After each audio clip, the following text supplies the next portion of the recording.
Teacher को salary देने की एंट्री आप करेंगे पेमेंट वाउचर में। आप F5 प्रेस करेंगे तब भी यहाँ पे पेमेंट वाउचर आ जाएगा, या आप इस पर क्लिक करेंगे तब भी यहाँ पे पेमेंट वाउचर आ जाएगा। अब जब आप टीचर को सैलरी दे रहे हैं तो टीचर कौन है? पाने वाला। अपन कौन है? देने वाला। तो बाय में क्या आ जाएगा? टीचर का नाम। आप यहाँ पे टी प्रेस करेंगे, देखिए आपके पास जितने टीचर हैं सबके नाम यहाँ पे आ जाएंगे। अब आप टीचर दिशा को सैलरी दे रहे हैं, माना इनकी सैलरी है 5,000, एंटर कर देंगे। एंटर। आपके पास से क्या जा रहा है? कैश जा रहा है, तो टू में आप क्या लिख देंगे? कैश। एंट्री हो जाएगी, बाय में टीचर का नाम, टू में कैश आ जाएगा। एंटर करना, यहाँ पे आप नरेशन डाल देना, बी सैलरी पे, और एंटर करके आप इसको सेव कर देना। कर लेंगे। ऐसा ही आपको दूसरे टीचर को सैलरी देना है तो बाय में आप लिखेंगे टीचर का नाम। कि अब जैसे आप टीचर सुहाना को सैलरी दे रहे हैं, इनकी सैलरी माना अपन ने है 5,500, एंटर करते हैं। अगर आप कैश दे रहे हैं तो टू में आप क्या लिखेंगे? कैश। अगर आप फोन पे कर रहे हैं तो टू में आप क्या लिखेंगे? बैंक। अपन इसमें लिख देते हैं बैंक। देखिए अपना बैंक बैलेंस कम हो गया, 8,000 रुपये बचा, 5,500 कम हो जाएगा। यहाँ पे आप नरेशन डाल देना, बीइंग सैलरी पेड। कर लेंगे इतना। एंटर करके आप इसको सेव कर देना। इतना आपने यहाँ पे कर लिया। अब अपन नेक्स्ट स्टेप से बैक चलते हैं। अब आप लोग देखते हैं जब आप स्कूल में वर्क करते हैं तो आपने टीचर और स्टूडेंट की एंट्री करके रखी हुई है।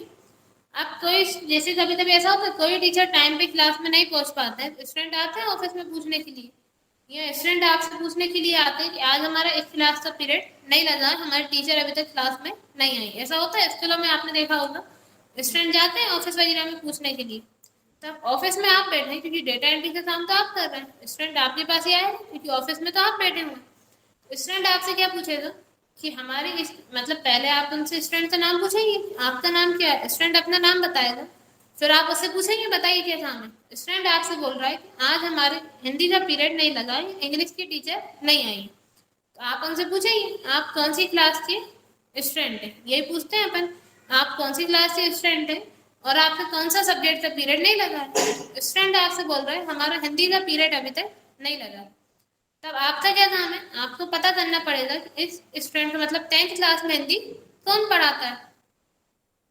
तब अब आपने देखा बहुत सारे टीचर्स रहते हैं, ऐसे आपको याद नहीं रहता कि इस टाइम पे 10th क्लास में हिंदी कौन पढ़ाता होता है। ऐसा स्कूल में आप 10th क्लास है, 11th है, 12th है, अलग अलग क्लासेस हैं और टीचर भी बहुत सारे रहते हैं। ऐसा अपन को परमानेंट याद नहीं रह पाता है कौन से टीचर इस टाइम क्लास में पढ़ाता है। तब आपको चेक करना है।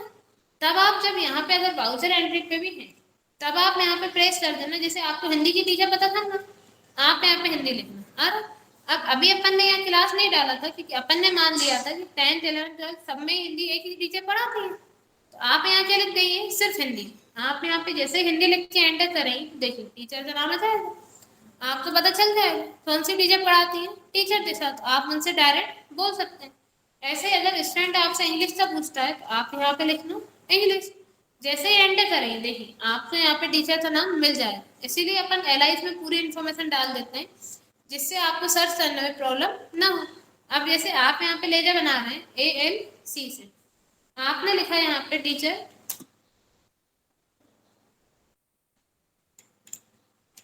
एंटर किया। यहाँ पे अब आप डाल रहे हैं मैथ, या ऐसा डाल रहे हैं 10th मैथ, कि मतलब मैथ में 10th कौन पढ़ाता है, 10th क्लास में मैथ कौन पढ़ाता है, सॉरी ये टीचर ने था। एंटर कर दिया। फिर यहाँ पे आपने डाल दिया इनका मोबाइल नंबर, फिर एंटर, फिर एंटर। एंटर में किसमें आ जाएगा? डायरेक्ट एस्टेंसेस में। एंटर करके सेव। अब आपने यहाँ बनाया 10th क्लास में मैथ कौन पढ़ाता है, टीचर ने था। एस्टेप से बैक चल। अब आप लोग वाउचर एंट्री के लिए वी प्रेस किया। अब स्टूडेंट आपसे पूछ रहा है कि हमें 10th क्लास में मैथ की टीचर आपको पता करना, मतलब आप पता करना चाहते हो 10th क्लास में मैथ की टीचर। तब आप यहाँ लिखोगे 10th। देखो 10th में आपको स्टूडेंट के नाम भी आ रहा है और वो भी आ रहा है, आपने मैथ डाला था वो भी आ रहा है। अगर पहले आपने 10th लिखा है फिर मैथ लिखा है तो कैसे आ रहा है? मतलब आपका सब्जेक्ट का नाम तो आ रहा है, साथ में क्या आ रहा है? स्टूडेंट का नाम भी आ रहा है, जितने स्टूडेंट का आपने एडमिशन किया हुआ है आ रहा है। अगर आप ऐसा लिखेंगे तो इसमें आपको एक कन्फ्यूजन हो सकती है कि आपने पहले यहाँ 10th लिखा है तो यहाँ पे अगर आप जैसे ही 10th डालेंगे तो आपके स्टूडेंट के नाम भी आएंगे, साथ में टीचर का नाम भी आने लगेगा। अब आप चाहते हैं आपका मैथ पहले लिखा जाए, मतलब जैसे ही अपन यहाँ पे सर्च करेंगे मैथ, देखिए अब आपको एरर बता रहा हूँ, हमने यहाँ लिखा एम, बता रहा हूँ। अब अपन मैथ नहीं लिख सकते क्योंकि एम नाम से स्टार्टिंग में कोई सी एंट्री है ही नहीं।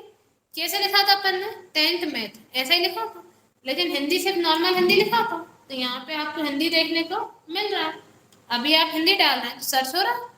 अब आपको क्या करना है, इसमें अपन चेंजेस कर देते हैं। आप इसी एंट्री में चेंजेस करना चाहते हैं, तब आप एस्केप से बेच जाए, मतलब अब बात क्या हुई, अपन से लेजर में गलती हो गई। डालना जैसे था मैथ 10th, डाल जैसे दिया 10th मैथ, आप उसको ही चेंज करना चाहते हैं, मतलब आप लेजर में सुधार करना चाहते हैं।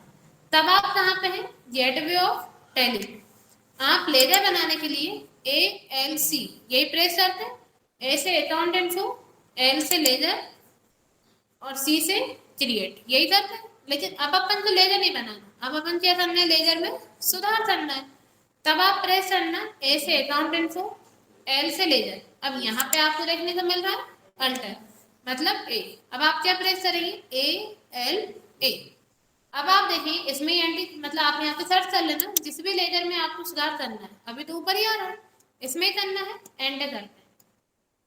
फिर एंटर, अपन को डालना कैसे था, मैथ 10th ऐसा डालना था आपको। अब चेंज हो जाए, अब एंटर करके इसको सेव कर देंगे, कर दिया सेव। अब एस्केप से पेज चलते हैं। अब आप देखिए, अब जब आप यहाँ पे वी प्रेस करेंगे, अब अपन 10th डाल रहे हैं, तो देखिए अब सिर्फ एक ही स्टूडेंट का नाम आ रहा है। 10th क्लास में अपन ने HI एडमिशन किया था, अब वो देखने को नहीं मिल रहा आपको, मैथ लिखा हुआ नहीं आ रहा। अब आप कैसे पता लगाएंगे, सब्जेक्ट से। अब मैथ लिखिए, देखिए अब आ रहा मैथ क्लास में 10th आई है। अब इस पे जैसे ही एंटर करेंगे तो टीचर का नाम पता चल जाएगा, आ जाएगा इतना। इतने में आप लोग कोई डाउट हो तो पूछ कर लेंगे। इतना आज ही बताएंगे, इतना ही रहने दें, बताइए इतना ही रहने से। जी जी, इतने में आप लोग कोई डाउट हो तो पूछिए। ऐसी कोई सी एंट्री जो हमें फिर से बताना हो फिर से बता देंगे,